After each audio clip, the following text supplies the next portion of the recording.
এলাকাবাসীর স্বার্থে আমরা এই আইল্যান্ডগুলো দেওয়া হয়েছি। আইল্যান্ডের আগে এই রাস্তার মধ্যে অনেক দুর্ঘটনা। আমাদের এই স্পিড ব্রেকার হওয়াতে আশাবাদী আমরা অ্যাক্সিডেন্ট কমে আসবে। আলহামদুলিল্লাহ, অবশেষে এলাকাবাসী ও সাধারণ জনগণের স্বপ্ন পূরণ হয়ে গেল। লালপুর স্বাধীন বাজার পয়েন্টে দুইটি স্পিড ব্রেকার খুব জরুরি ছিল। আমাদের লালপুর গ্রামের আনোয়ার আলী চাচা, রফিক মিয়া এবং লিটন আলীর মাধ্যমে স্পিড ব্রেকারের কাজ শুরু হয়। এই রাস্তাটি দিয়ে সুনামগঞ্জ শহর, বিশম্বপুর উপজেলা, অচিন্তপুর ও লালপুর গ্রাম সহ 4টি লাইনের বিশিষ্ট মোড় ছিল এই পয়েন্টটি। শত শত স্কুল, কলেজ, মাদ্রাসার ছাত্র ছাত্রীরা প্রতিদিন যাতায়াত করে থাকেন এই রাস্তাটি দিয়ে। স্পিড ব্রেকার না থাকায় অনেক ঝুঁকিপূর্ণ ছিল এই রাস্তাটি।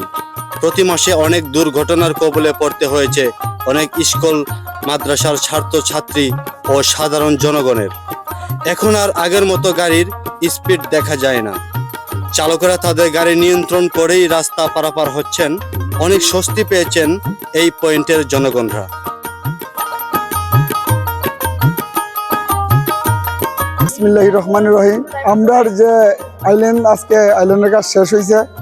মাধ্যমে সড়ক পরিবহন থেকে আইল্যান্ডটা আমরা আনা হয়েছে এলাকাবাসীর চলার জন্য।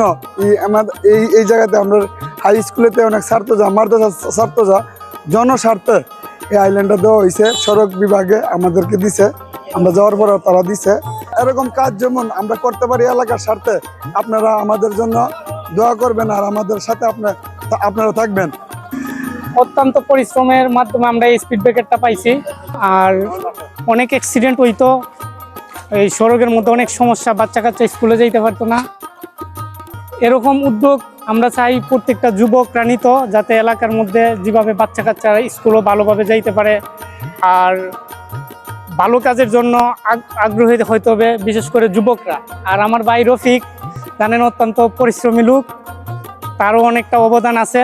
আমরা সকলের অনেক অবদান, এলাকাবাসীর প্রত্যাশা আমরা আনন্দিত পাই স্পিড ব্রেকারটা। বাচ্চা কাচ্চা মাদ্রাসা, স্কুলও, চাই রাস্তার মুখ, তাহলে ভয়াবহ বাচ্চা কাচ্চা নিয়ে দূরে দূরে নিয়ে দিতেইব, নিয়ে পার করি।